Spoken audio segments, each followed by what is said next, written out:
राजेश वर्मा की उम्र सिर्फ 24 साल थी। राजस्थान के एक छोटे से गांव बाड़मेर से निकला वो लड़का जिसने अपनी जिंदगी में कभी समंदर नहीं देखा था, जिसने बचपन में रेत के टीलों पर दौड़ते हुए सपने देखे थे, जिसकी मां हर सुबह उठकर भगवान से एक ही दुआ मांगती थी, मेरा बेटा सलामत रहे। लेकिन आज वो लड़का उस रेत से हजारों मील दूर था, अरब सागर की काली ठंडी बेरहम लहरों पर खड़ा था, हाथ में हथियार, सीने में तिरंगा और आंखों में एक ऐसी खामोशी जो सिर्फ वही जानता है जो मौत के सामने खड़ा होकर भी नहीं कांपता। 4 दिसंबर 1971 की रात थी और ये कोई साधारण रात नहीं थी, लेकिन ये रात अचानक नहीं आई थी। इसके पीछे महीनों का दर्द था, लाखों आंसू थे और एक पूरी कौम की चीख थी। 1971 का साल पूरे उपमहाद्वीप के लिए एक काला साल था। पाकिस्तान उस वक्त 2 हिस्सों में बटा था, पश्चिमी पाकिस्तान और पूर्वी पाकिस्तान। पूर्वी पाकिस्तान में बंगाली लोग अपनी भाषा, अपनी संस्कृति, अपने हक के लिए लड़ रहे थे।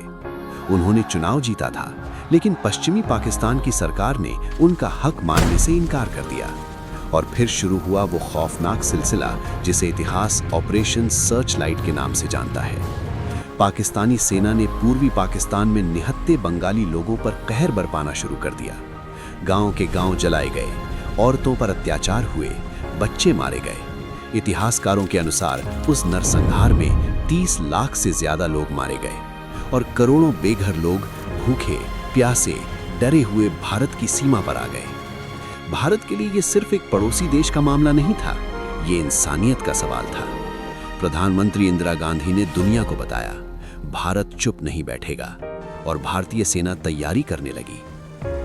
3 दिसंबर 1971 की शाम पाकिस्तान ने पहले वार किया। पाकिस्तानी वायुसेना ने भारत के कई हवाई अड्डों पर हमला बोल दिया, अमृतसर, पठानकोट, श्रीनगर, जोधपुर। उसी रात इंदिरा गांधी ने राष्ट्र को संबोधित किया और भारत ने भी युद्ध की घोषणा कर दी। अब असली खेल शुरू होने वाला था। भारतीय सेना 3 मोर्चों पर लड़ रही थी, जमीन पर, आसमान में और समंदर में। और समंदर में जो काम होने वाला था वो सबसे बड़ा, सबसे साहसी और सबसे विनाशकारी था। भारतीय नौसेना को एक लक्ष्य दिया गया था, कराची। कराची, पाकिस्तान का दिल। ये सिर्फ एक बंदरगाह नहीं था, ये पाकिस्तान की जीवन रेखा थी। यहीं से उसे तेल मिलता था, यहीं से हथियार और रसद आती थी, यहीं पर पाकिस्तानी नौसेना का सबसे बड़ा अड्डा था। अगर कराची को तबाह कर दो तो पाकिस्तान की कमर टूट जाती है, उसकी नौसेना अंधी हो जाती है, उसकी अर्थव्यवस्था घुटनों पर आ जाती है। यही सोचकर भारतीय नौसेना के अफसरों ने एक ऐसा प्लान बनाया जो उस वक्त तक दुनिया ने नहीं देखा था, ऑपरेशन ट्राइडेंट। इस ऑपरेशन के लिए 3 छोटे लेकिन घातक जहाज चुने गए, INS निपात, INS निर्घात और INS वीर।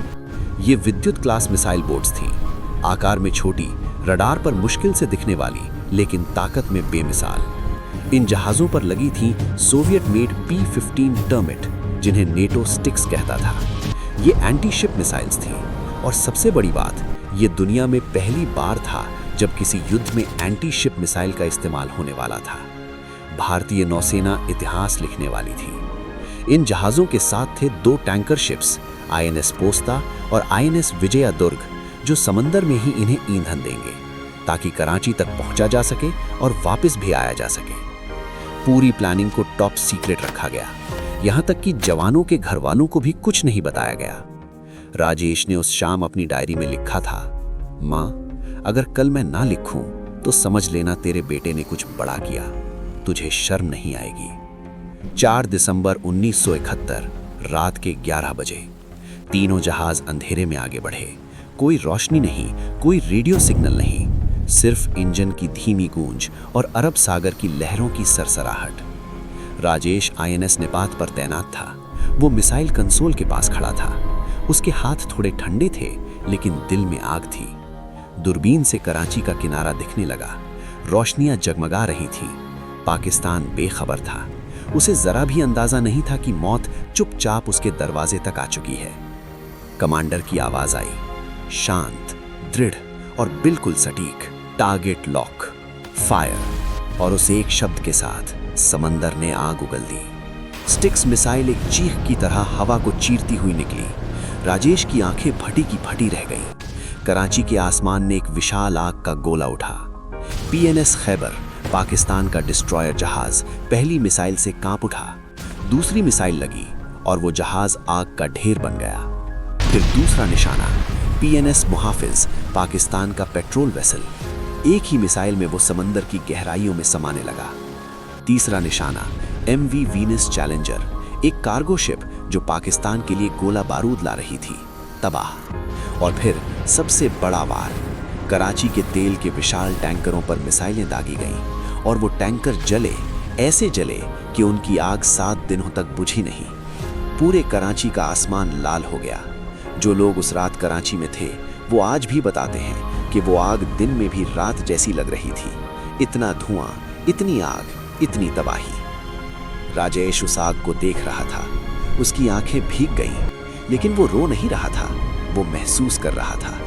एक ऐसी भावना जिसका कोई नाम नहीं होता, जब आप जानते हो कि आपने अपना फर्ज निभाया। उसने आसमान की तरफ देखा। तारे वैसे ही थे, लेकिन कुछ बदल गया था। हिंदुस्तान ने जवाब दे दिया था और भारतीय नौसेना के तीनों जहाज एक भी खरोच के बिना वापस लौट आए। ऑपरेशन ट्राइडेंट का असर सिर्फ उस एक रात तक नहीं था। उस हमले के बाद पाकिस्तानी नौसेना इतनी बुरी तरह डर गई कि उसने पूरे युद्ध में दोबारा खुले समंदर में निकलने की हिम्मत नहीं की। कराची बंदरगाह प्रैक्टिकली बंद हो गया। बाहर से कोई तेल नहीं आ सका, कोई हथियार नहीं आए, कोई मदद नहीं आई। पाकिस्तान अकेला पड़ गया और 16 दिसंबर 1971 को पाकिस्तानी सेना के 93,000 सैनिकों ने भारत के सामने आत्मसमर्पण किया।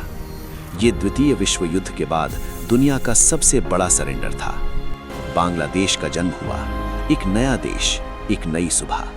और उस सुबह की नींव में थी 4 दिसंबर 1971 की वो रात, समंदर की वो आग। आज हर साल 4 दिसंबर को भारत नेवी डे मनाता है।